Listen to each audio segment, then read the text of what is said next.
Welcome back to Deep Soul Healing. In episode 1, we explored psychology, the wound, the shadow, the inner child. In episode 2, we looked at astrology, the soul's blueprint, the map of why we came here. And today, we step into the third pillar, spirituality. Because if psychology reveals the wound and astrology shows the map, spirituality is what actually heals the wound. It's the medicine, the anchor, the reminder that we are more than the stories we've lived, more than the pain we've carried, and more than the roles we've played. Let's start with the truth. Spirituality is not about religion, dogma, or following a set of rules. Spirituality is connection.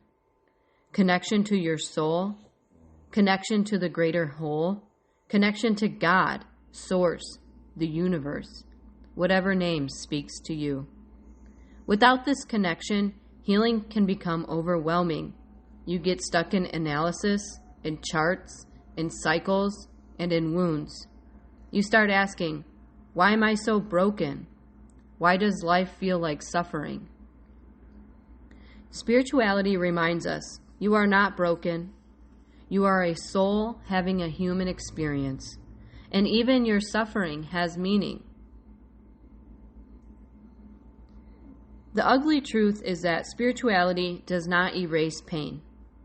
In fact, pain is often the catalyst for awakening.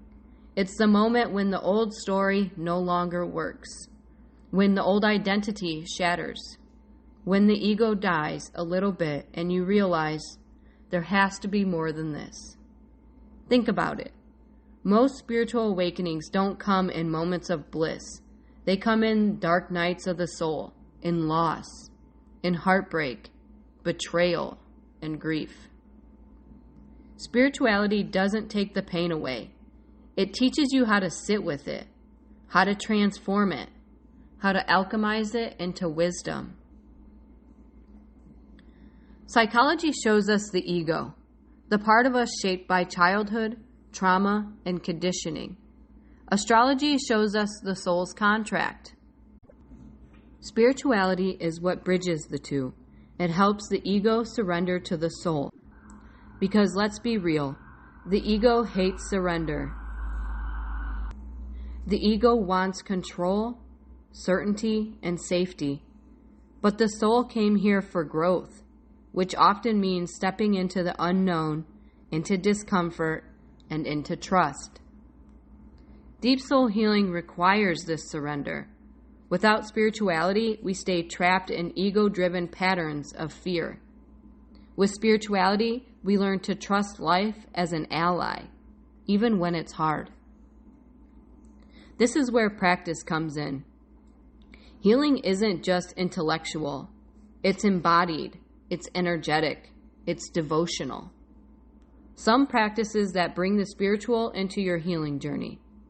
Meditation, which is creating space to hear the voice of your soul beneath the noise of your mind.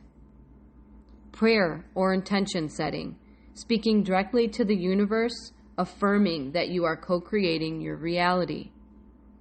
Energy work, Reiki, breath work, sound healing, these are practices that clear blocks the mind can't touch. And rituals, working with moon cycles, seasons, or ancestral traditions to root your healing in something bigger than yourself. And then embodiment, movement, dance, yoga, ways to let the soul flow through the body and release what the mind holds on to. These aren't just spiritual tools.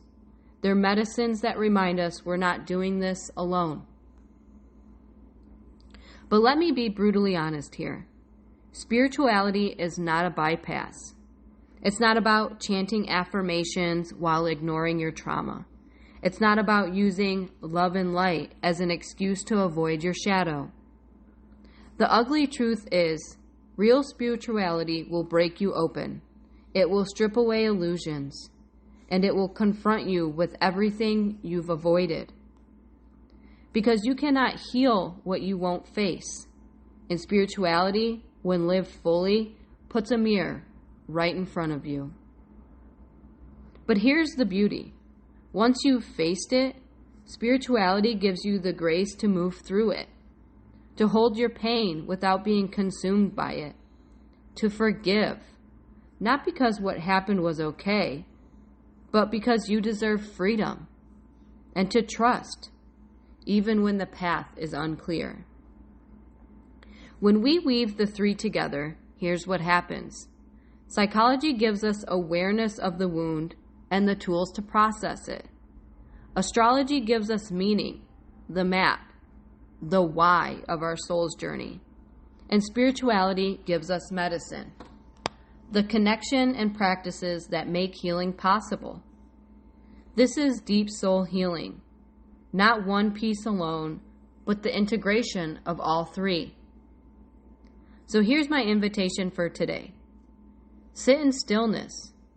Place your hand on your heart and ask your soul, what medicine do I need right now? Don't overthink it. Trust what comes. Maybe it's rest. Maybe it's journaling. Maybe it's lighting a candle and remembering your ancestors are with you. Maybe it's calling a friend who feels like home. Let your soul guide you. Let spirituality remind you that healing isn't something you do alone. So as we close this episode, remember this.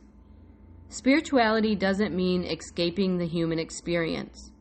It means embracing it fully, rawly, openly, while staying connected to the greater truth of who you are.